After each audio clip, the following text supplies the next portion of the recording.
Nga naman, naunsa naman. It happened.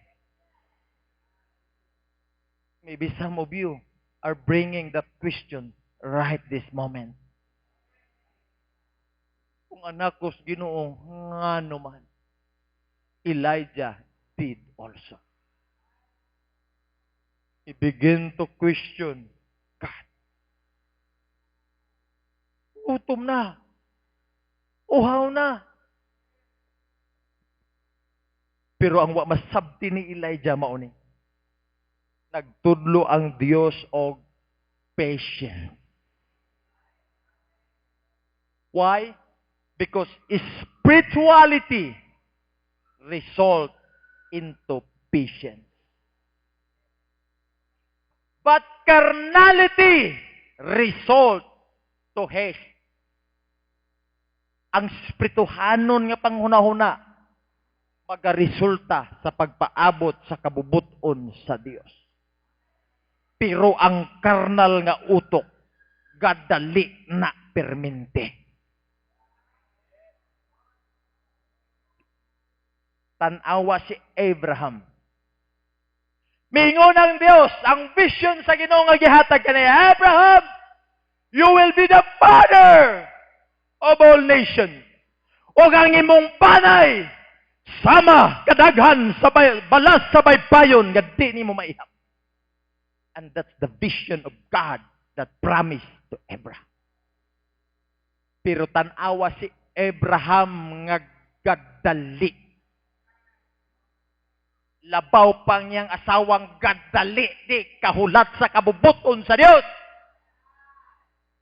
Mingon ang iyang asawa, I'm too old for that. Mingon po sa Abraham, tinuod yun siya, kaya ako, tiguwang na po. Tanawa ang mga karnal nga mga pangunauna, miingon ang iyang asawa. Dahil Hagar ba to?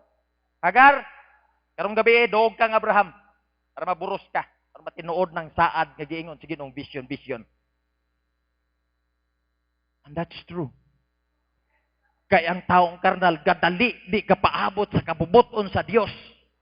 Ang promise sa Ginoo nga si Sarah ang mga anak, silang duha maigsoon ko magtiayon ang i-bless sa Ginoo. Pero kay gadali, di kahulat sa kabubuton sa Ginoo, gipaburusan ang katabang. Og nanganak kang Ismael nga maoy Muslim karon sa atong komunidad. Mo nang ang Muslim o Kristohanon, di gyud na magkasinabot. Kay nganuman, Ismael is a son of carnality. Walay laing tumong si Ismael to kill Christian. Kay nganuman, nagbangutan, kasuko na siya. Kay nganuman, they are the fruits of carnality.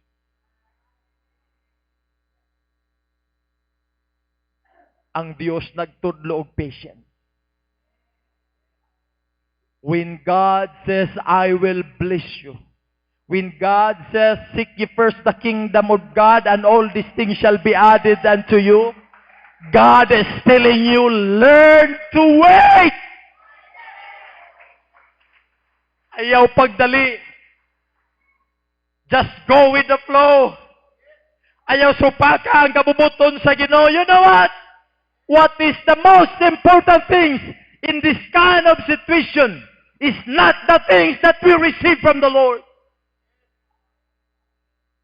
Sa panahon ni Elijah, ang importante sa crucial situation niya, dili ang material things nga ihatod sa uwak, dili ang tubig nga nagbugwak sa tubig. Ang pinaka-crucial decision diri, how obedient Elijah is to listen to the voice of the Lord. Usahay manggod, mas grabe ta ka-apragayo sa mga butang saad sa Ginoo nga material. That's okay. But the things that we receive from God will last for a season only. Na kay sakyanan nindot man, but that will last for a season. Di na nato madala sa langit. Natay nindot nga balay, yes, that's good. But that house will not last forever, but for a season. But what is most important is the voice of the Lord. It will last forever. Pero maunay problema sa kadaghanan sa Kristohanon. Dagang panahon ang Dios gusto makigistorya nimo. Pero pirti nimong bisiha sa mga butang that will last for a season.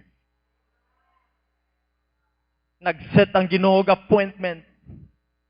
I want you to meet, but you are so busy for the things that are for a season.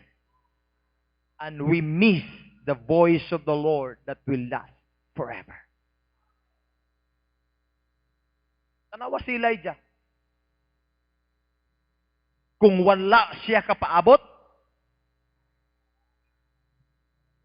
diharataman ang history sa Bible and he will die. Period. Kung halimbawa wa kapaabot si Elijah sa kabubuton sa Ginoo,